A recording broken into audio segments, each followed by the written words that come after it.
Geldi. Baş belası geldi.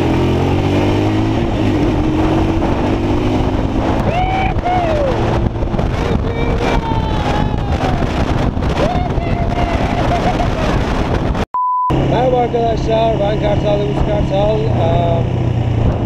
Bugün motorumun açılma sesiyle ilgili bir problem yaşamıştım. İzleyici arkadaşlarımdan sağ olsun bir tanesi eski müşterim çıkmış. Buradan ona selam söylüyorum. Xbox 360 ile alakalı bir problem yaşadık, benim eski müşterim. Beni Instagram'dan mesaj attı. Dedi ki makinenin diyor çalışmadan sonraki çalışmamalarının sebebi şuradaki jikle olayıymış. Ben dediğim gibi motora yeniyim ve yeni bilmeyi hiç motor kullanmayı bilmiyordum. Böyle deneyimli arkadaşlar sayesinde acayip mutlu oldum. Bugün tek çalıştırmada çalıştı makine. Şurayı biraz geçelim.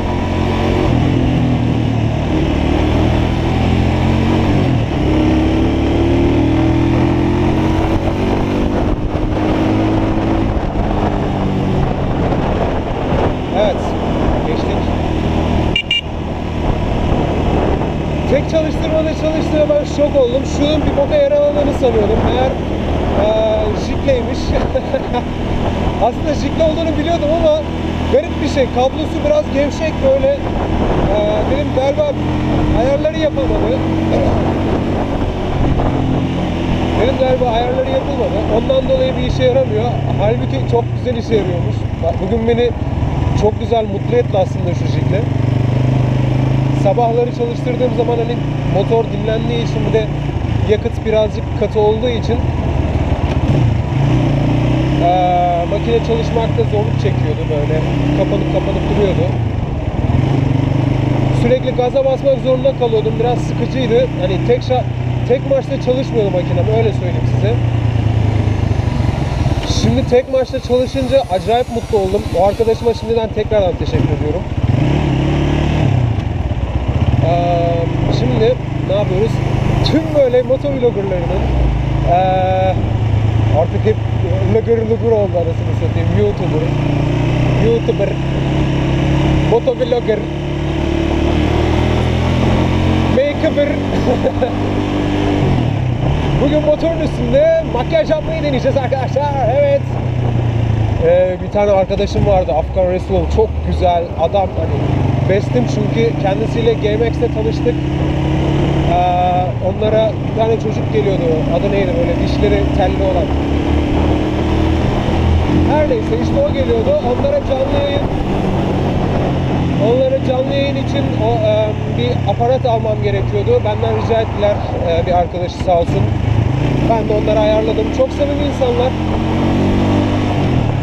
Afgan Resulov. Abi adam çok karizma oldu değil mi ya? Ya onun sayesinde bak, Illustrator, Premiere. Abi inanamazsın ya. Böyle kendi Kartal Playbox diye bir site açtım. Şirketim var. İş yapmıyor. Ama hani nasıl derler, kart vizitimi bile Afgan Resulov'un tariflerine göre yaptım. Çok sağlammış ya. Hani adamlar işini biliyor. Sanırım evet, Was My Videos. Evet, bizim standımız, biz Ortomos standıydık. Bizim hemen sağımızdaki standdaydı onlar. Orada DJ performansı falan yapıyorduk.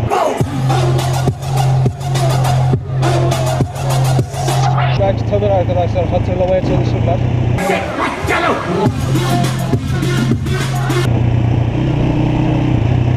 Bayağı bir YouTube kanallarını takip eden arkadaşlar bilir. Ortamda böyle hareketli direksiyon simülatörleri falan yapıyorduk. Bekliyorum kanka, bu hiç koltuk yarak gibi ya. Koltuğumu coştur. Bunu getirdim, ortadakini getirdim, kupa getirdim. Yarışma var, mankenlerim var falan. Orada işte keyfe kadar DJ'lik falan yaptım. Her bir bok anladığım yok. Gittiğim partilerden özene yaptım. Beğenilince de zirvede bırakmayı tercih ettim. Ne yapalım abi? DJ mi ol çıkacağım başlarınıza şimdi. Bu yaştan sonra. Şimdi müşterime gidiyoruz arkadaşlar. Söylediğim gibi ben Kartal Playbox olarak freelance bir şekilde çalışıyorum. Benim yıllanmış müşterilerim var. Şu an gideceğim müşterim benim 5 yıllık geçmişe sahip olduğumuz bir müşterim. Tamir edeceğiz birkaç parçasını. Aslında ettik dün. GoPro'mu yanıma almadım. Kayda girmedim çünkü. Malzemeleri tamir ettik. Tamir ettikten sonra şimdi ürünleri teslim etmeye gideceğim. Ama şöyle bir kötü yanı var. 2 tane parça, yedek parçam kalmamıştı maalesef. Buradan basıp Kadıköy'e geçeceğim. Kadıköy'e geçeceğim için onları da vermiş olacağım. Bugün Göztepe'den Kadıköy'e geçeceğiz arkadaşlar. Zaten benim diğer videolarıma baktığınız zaman anlarsınız. Ben komple bir motovlog kanalı açmadım. Benim zaten bir kanalım var. Teknik servis işleri falan yapıyordum. Nasıl derler? Logitech olsun, direksiyonlarını önce tamir ediyorum, sonra parçalıyorum. Yapacağız.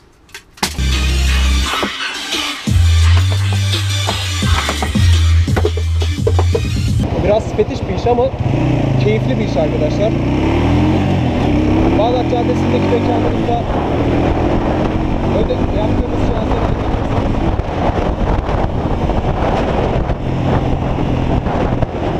reklamda olabilir benim çünkü zamanında reklamını yaptığım bir şirket.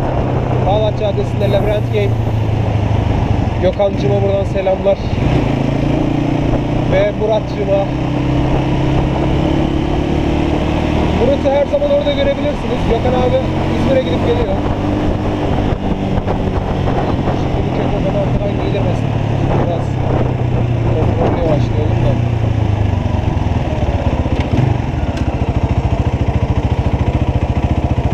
Evet, dediğim gibi Bağdat Caddesi'nin hareketli simülatörlerini bizi görebilirsiniz. Yakın zaten mekan.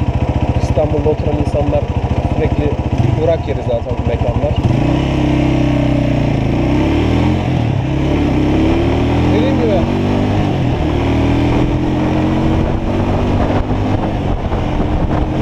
motovlog çeken insanların çoğu hani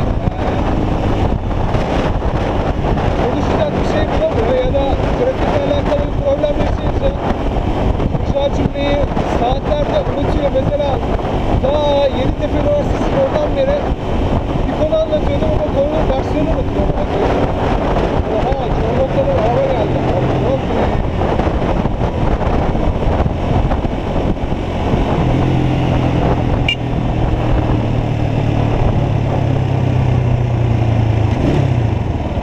Aferin ya, aferin. İstanbul trafiği de böyle temiz işte ama. Burayı hepsinin yüzünden. Sağa gidecektim, sola gittim. O pis.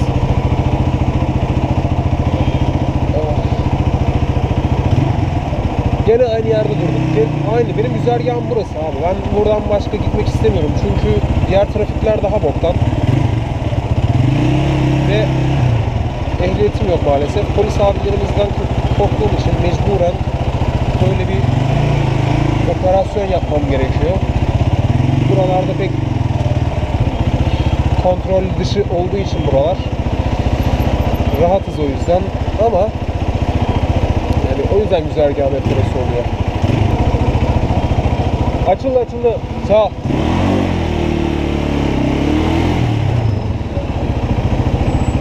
Ulan var ya böyle iyi insanlar da var ya. Ciğerini yerim ya.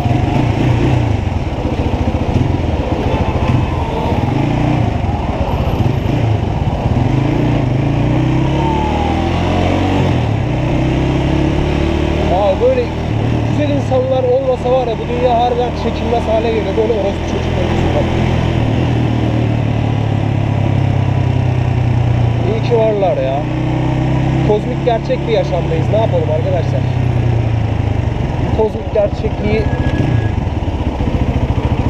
yabana atamayız.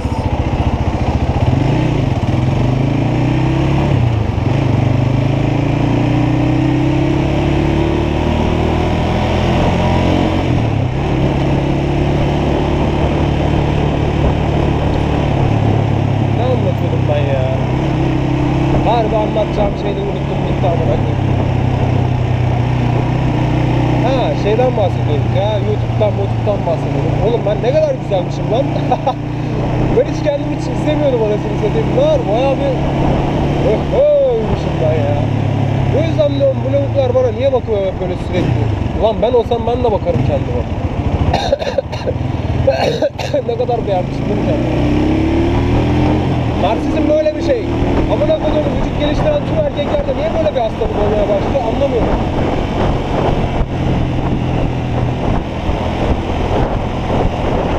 Sevgililerim neler çektim sana mesela. Aynada ona bakacağımı sanıyor, geri zekalı. Kendimi izliyorum. Allah'ım ya, böyle pislik bir şey olamam ben ya. Şaka yapıyorum. Yok aslında gerçek. Aklıma direkt papağan geldi. Hey Carl! Osuruyorsun, osuruk maskesi dağıtmıyorsun Carl.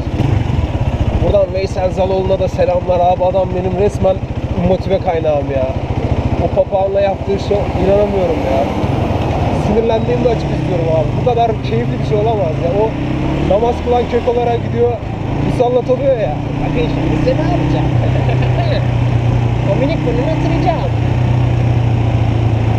Evet, beni ateist Joe gönderdi. Getir de getirelim getir.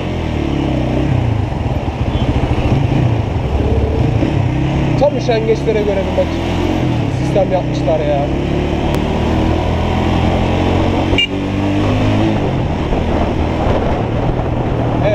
Evet burası inanılmaz bok gibi bir yer. Gidonu sıkı tutmam lazım, yoksa böyle hopa ya diye adamı alıyor aşağı. Neyse solumuza sinyalimizi verelim. Paşa paşa ikinci vitesimizle dönelim. Tüm yükü ona verdik aslında, yanlış yaptık. Çünkü ön lastiğin kayma olasılığı çok yüksek oluyor arkadaşlar. Hani mesela viraja girerken gazı birden kesiyorsun ya, motorun 150 kilosu orra yapıyor, ön lastiği atıyor. Bu sıkıntı arkadaşlar. Ya Türkçemi bozmak istemiyorum ya. Ama var ya, insan böyle keyifli olunca, hani sizlerle muhabbet edince böyle biraz gevşiyor ama götü dağıtıyor. Beyin yumcuklaması yaşıyor abi, bravo. Anasını satayım, yolda giderken insanlar bana deli sanıyorlar bunu. Garip garip bakıyor. Az önce kadının biri camını açtı, acaba ne diyorum diyor. Oğlum sizle giderken böyle hani yolda muhabbet ettiğin zaman nereye geldiğimi de unutuyorum. Ulan ne kadar hızlı gelmişim yapıyorum, tamam mı? Normalde hani muhabbet etmesem, şu GoPro'mu almasam yanıma, trafikte böyle garip hareketler yapanlara küfür ediyorum. Onlara basıyorum küfürü. Orospu çocuğu! Böyle asabi oluyorum, anladın mı? Ama böyle size muhabbet ettiğiniz zaman hem zaten yavaş gidiyorum böyle kontrollü, hem de şurada rüzgar çok gittiği zaman sesimin amına koyuyor. Pek gaza basmak istemiyorum o yüzden. Motor kaç kilometre yapıyor diyenlere falan zaten biliyordur arkadaşlar. Bunlar Shadow diyorum ya. Shadow beni anladı. Falcon Freedom 250'ler yani 110'u falan görüyoruz diyenler var ama ben rodaj döneminde şu an 100'den yukarı göremedim.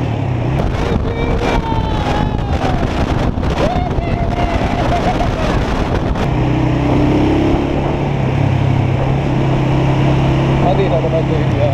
Şöyle yapalım da.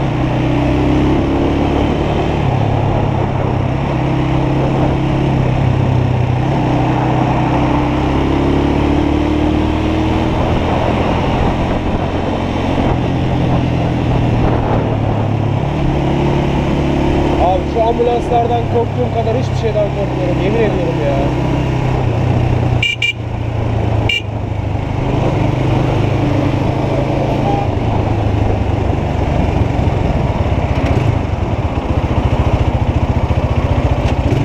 Evet, ambulansçı abi. Allah razı olsun ya. Harbi Allah razı olsun.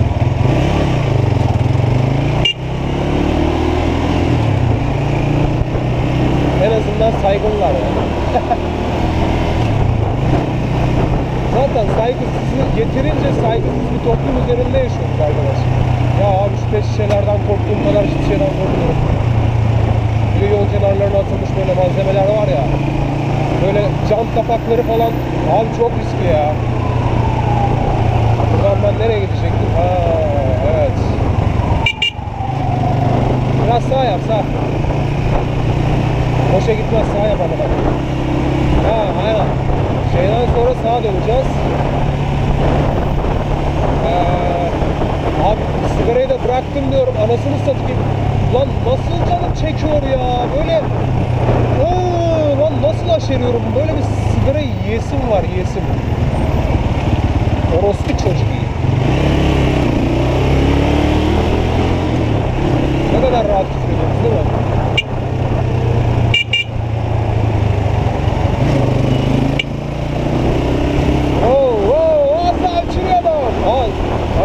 Dünkü aparatlar hala burada. Belediye çalışmıyor. Belediye.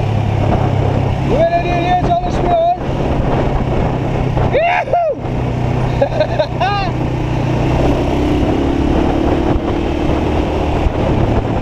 Hamza gözlüklerin kelli. Allah'ım yarabbim ya. Niye gaza geldim abi? Saçmalamayayım. Ondan sonra abi böyle günah biliyor musun? İnsanlarla dalga geçmek falan günah. Bir de kaza yaptık mı sıçtık abi. Allah korusun. Eyvallah. Şimdi buradan en sağa girmek kadar boktan bir şey yok arkadaş. Yok. Sol şerit. Şurası kadar güzel bir yer yok abi. Burası fıstık gibi yer. Ama şimdi en sağa geçeceğiz. Buradan Göztepe Köprüsü'nün üstüne çıkacağız. Müşterime gideceğim. Oradan sonra Kadıköy'e geçeceğiz. O zaman şöyle yapalım. Şu an kapatsam videoyu aslında videoda daha çok var ya. Bir şey olmaz ya. Megabaytım dolar nasıl satayım.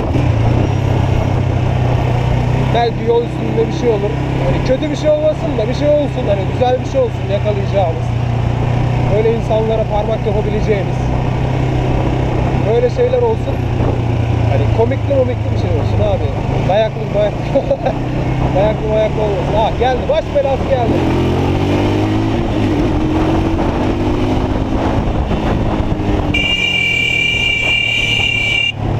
Orospu çocuğu. Aha. Olay.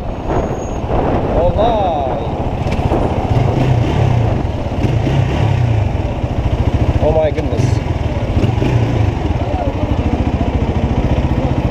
Oh shit. İyi kapışıyorlar ya.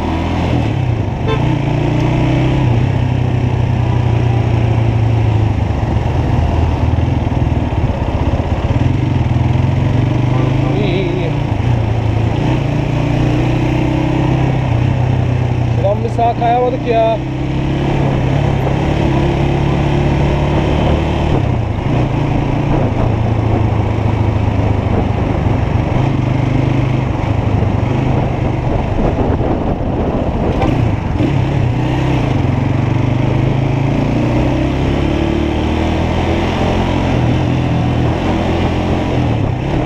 Evet ya sonunda geldik anasını satayım. Ne baş belası bir yer burası ya. Öf. Rahat ettim sonunda ya. Abi havanın güzel. Hava mis. Oh. Hava çok lezzetli ya. Bu havada motor süllanmak kadar bir şey yok. Süllanmak kadar bir şey yok.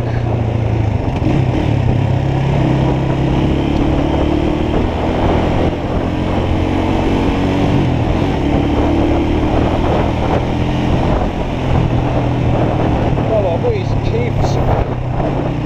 Harbi keyif işi ya. Evet arkadaşlar. Benzinimin bittiğini şimdi fark ediyorum. Gidelim şuradan bir Shell'den benzin alıp oradan da Kadıköy'e kaçalım.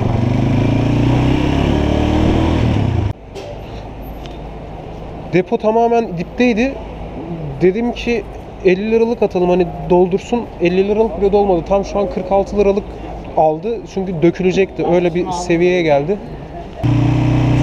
var mı diye bakıyorum da yok öyle bir şey. Tam doldu. Hani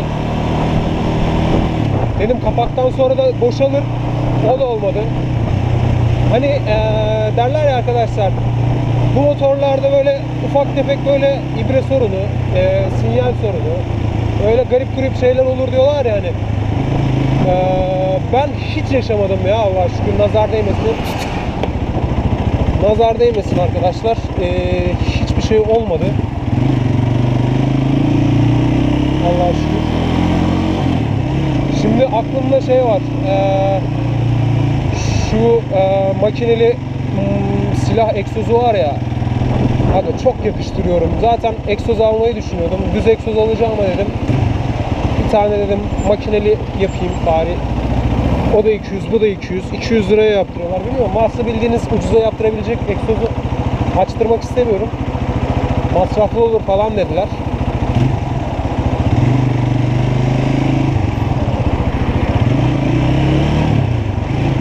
Egzoz açtırması masraflı olur falan dediler. Onun yerine direkt egzoz al dediler. Çünkü orijinalini bozma bari. Çünkü ne derler? 2019'da bunun muayene olayı var. Muayenede problem yaşama falan dediler de bilmiyorum ya. 2019'a kadar başka motora geçmezsem belki. Başka motora geçersek de, ama bu bebeği de hiç bırakasım yok ya. Çok lezzetli makine ya. Hani abi böyle arabaya bağ kurarsın ya. Ben arabaları hiçbir zaman böyle nasıl derler, bu bebeğe bağımlı olduğum kadar bağımlı olamadım. Yalan yok açıkçası. Çünkü nasıl derler, bu makineye böyle aşık oldum ya. Özlüyorsun abi, ben bir kız arkadaşımı özler gibi özlüyorum bunu ya.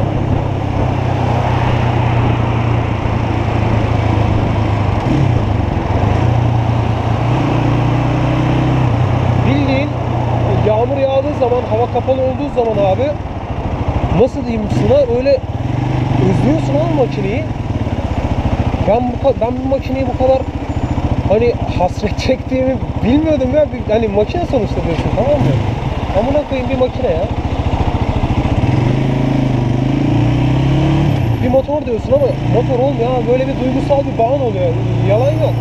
Harbi bir duygusal bağın oluyor makineyle. Öyle bir hafta yağmurlu geçti. Makinenin böyle fotoğraflarına bakıyorum. Özlem gideriyorum. Çektiğim vloglarda böyle vlog. Vlog değil anasını satayım, vlog. Çektiğim vloglarda böyle makinemi izliyorum böyle doyamıyorum abi. Hani harbi aşık oluyorsun derler ya, oluyor musun kardeşim?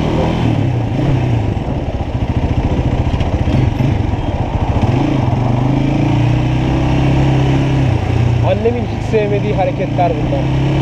Oğlum da öyle dar alanlara girme sakın diyor. Böyle dar alanlara girme. Annem çok korkuyor ya. O yüzden abi alırken annem makinemi aldıktan kaç 3-4 gün sonra öğrendi. Garaja pek uğramaz annem. Geçen ikimiz bankada işleri mi ne varmış?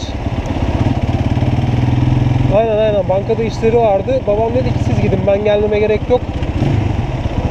Ulan ben arabayı çıkarttım. Annem de dedi ki dur ben iyilik olsun diye garajın kapısını kapatayım. Garajın kapısını bir kapatırken bu içerideki gri torba ne ya falan yaptı. Altındaki lastikleri görünce brandasını bahsediyor.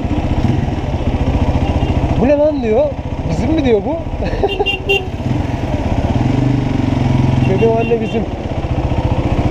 Aldık. Annemle biraz papaz olduk ama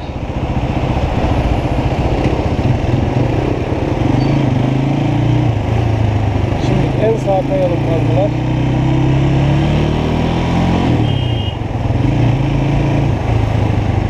Şimdi buradan en önemlisi sağlam bir şey. Yol çalışması var.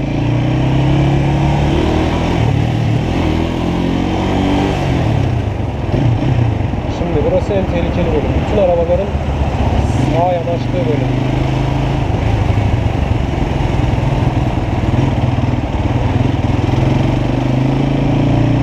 O yüzden abi şu an orta şeridin ortasından gidiyoruz. Şu yol çalışmasını atlatalım oradan.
Set vardı, seti unuttum.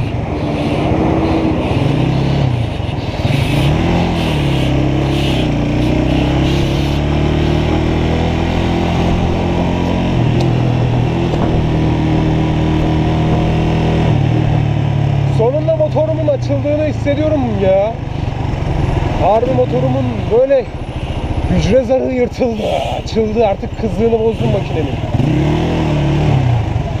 İşte buna bir egzoz kaldı. İşte bir egzozum kaldı arkadaş. Bir egzozum kaldı. Bir egzoz.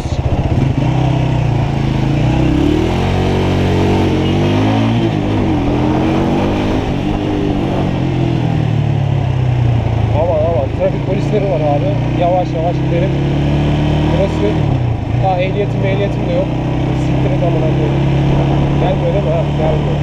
Neyse abi öyle yavaş yavaş gidelim. Evet geldik Kadıköy'e arkadaşlar. Buradan ne yapacağız? Birkaç yedek parça alacağız. Yedek parçadan sonra arkadaşlar bir kahvemizi içip Starbucks'ta kitabımızı okuyacağız. Biraz keyif yapalım. Evet sağımızda bir Kübo Superlight gördüm. Çok güzel makine. Kankası.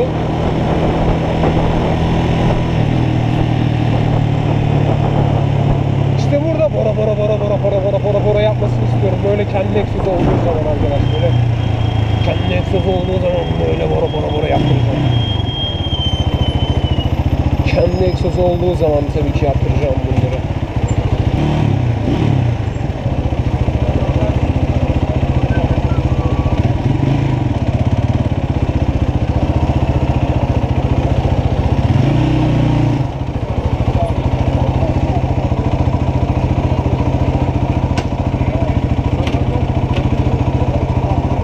Evet arkadaşlar, şimdi videonun sonuna geldik. Rahatçı mı diyebiliriz? Şimdi konuşalım.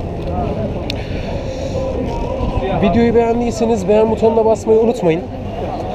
Abone olup yorum yaparsanız diğer arkadaşlarınız gibi hem bana yardımcı olursunuz hem de ben size yardımcı olurum. Fikirleriniz varsa fikirlerinizi alabilirim. Çünkü jikle muhabbetini biz o şekilde çözmüştük. Arkadaşım sayesinde. O yüzden şimdi çıkartayım. Selam bari size şöyle vereyim. Evet. Sümüklerim var biraz. Dediğim gibi arkadaşlar, benim yaptığım iş sadece motovlog değil. Dediğim gibi kendi işimi yapıyorum. Bu biraz keyif aldığım için, motoruma da aşık olduğum için bu şekilde böyle videolar yapmaya başladım. Dediğim gibi bunların devamı gelecek. Eğer beğenmeniz, yorum yapmanız bu isteğe göre artacak. Artmazsa zaten hani kendi bokumda çabalıyormuşum gibi hissederim. O yüzden yapmayı da düşünmeyebilirim. Dediğim gibi görüşleriniz önemli. Yani daha keyifli yapmak istiyorsam bu artışlar olursa yaparız. Kendinize iyi bakın. Hoşça kalın.